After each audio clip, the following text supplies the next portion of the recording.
especially those in Montreal. It marked the coming of the international era of Major League Baseball, the arrival of the Expos, a team destined to draw more than 250,000 fans, 1.25 million, in their opening year in Jerry Park. When the Expos gathered at West Palm Beach for their training camp, the players and coaching staff had to be introduced to each other. But on opening day, they didn't play that way at Shea Stadium in New York. One of the proudest men in New York that day was the mayor of Montreal, Jean Drapeau, given the honor of throwing out the traditional first ball. This was truly a first. The Mets catcher, Jerry Grody, was on the receiving end of the short toss, a pitch many people thought would never be made. Montreal in Major League Baseball, never. Pride in the hearts of Montrealers swelled as their manager, Gene Mauch, walked to the plate to hand in his lineup, the first Canadian lineup for a Major League game. Mauch, who is to become one of Montreal's most popular sports figures, met with New York manager Gil Hodges to become a legend of his own before another 6 months had passed. Then it was time to play ball. First Expo batter in a Major League game, the popular Maury Wills.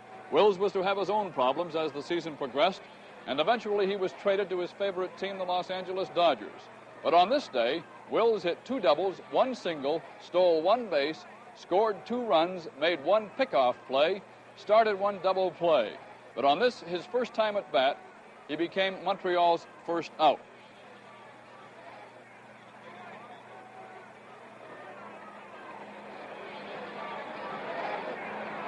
Starting pitcher against the Expos that day, on April the 8th, was Tom Seaver, who knew everyone was a good pitcher. But not everyone knew he would win 25 games, lead the Mets to a World Series, and be named Sportsman of the Year. April 8th was not his day, and Gary Sutherland became the first Expo base runner. Montreal's most popular player in the early days was left fielder Mac Jones, who on this occasion drew the team's first free pass to first base, a walk. Then Bob Bailey, who eventually hit 2 home runs in a single game 3 times, cracked the Expos' first hit and drove in 2 runs. Both Sutherland and Jones scored. Sutherland, the first Expo to cross the plate with a run. The season opener was a wild one. Neither team's pitching was in shape, and the Mets moved back into contention easily. As a matter of fact, they did it on the next hit. The Mets moved in front 3-2. And the Montreal manager, Gene Mauch, was forced to make the first of his many trips to the mound during the season.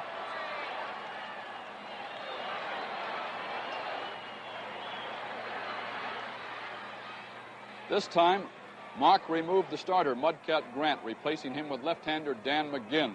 McGinn was greeted with Rod Gaspar's first hit of the season, and the Mets, momentarily at least, seemed to take control of the game. However, Gene Mauch's move of putting McGinn into the game seemed to be a stroke of genius in the Expos' next turn at bat. McGinn slammed his first Major League home run, and it was typical of many events to follow. The ball bounced off the fence into the parking lot at Shea Stadium. In days to come, people like San Francisco's Willie McCovey were to hit home runs into the swimming pool behind Jerry Park's right field fence, and the Expos were to complete a triple play and lose 20 games in a row. The Expos also had Rusty Staub, La Grande Orange as he became known, throughout the summer Montreal's most popular athlete, hitting home runs even in his first game as an Expo, a game that for a while he thought he'd never play because the Houston Astros attempted to void the trade which saw him move to Montreal. And finally, there was Coco LeBoy, one of the major surprises of the season.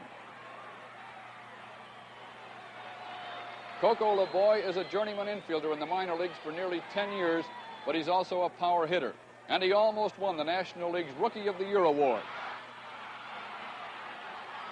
His 3-run home run in this game provided the Expos with their first victory, 11-10 over the soon-to-be world champions, the New York Mets.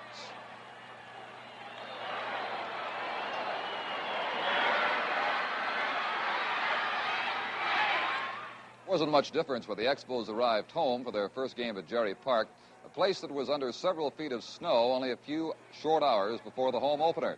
They were still bolting in the seats when the first fans arrived for that game against the National League champion St. Louis Cardinals.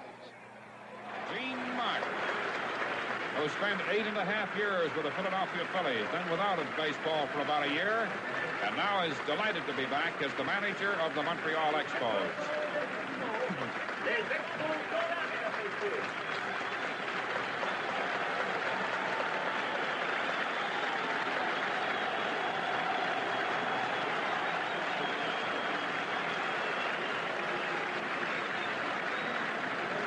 crowd beginning to stand.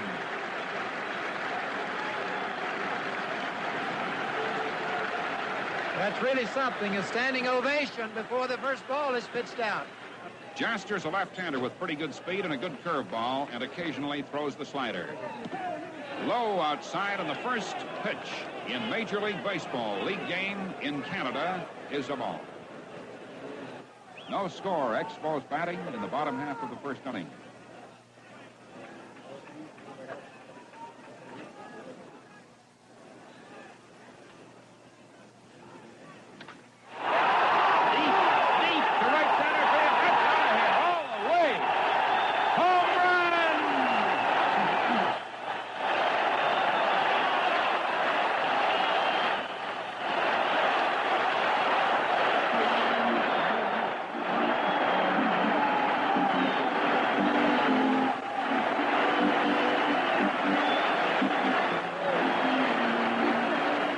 Maxwell comes on. He got an infield hit off the glove of Maury Wills back in the second inning.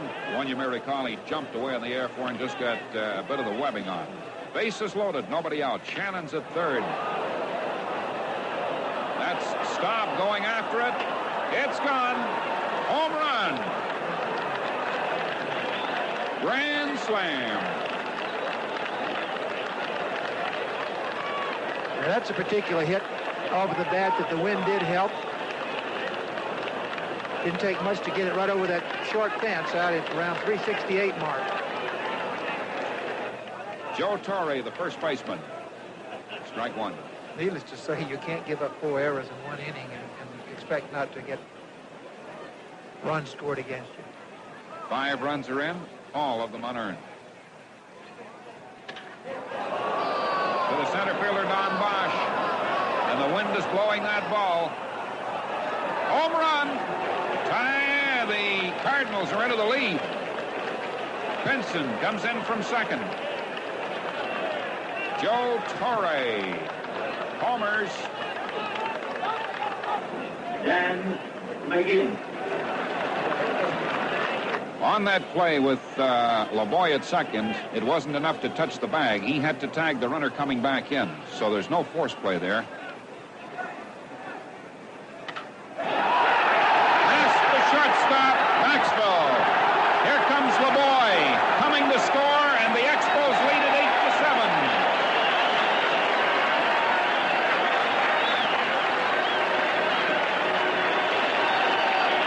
Here is Tim McCarver with 2 out in the top of the 9th inning. Cardinals at the plate, and the Expos lead it 8-7. He's 1 for 4 with a single right back through the middle. Fastball, McGinn. Expos win it.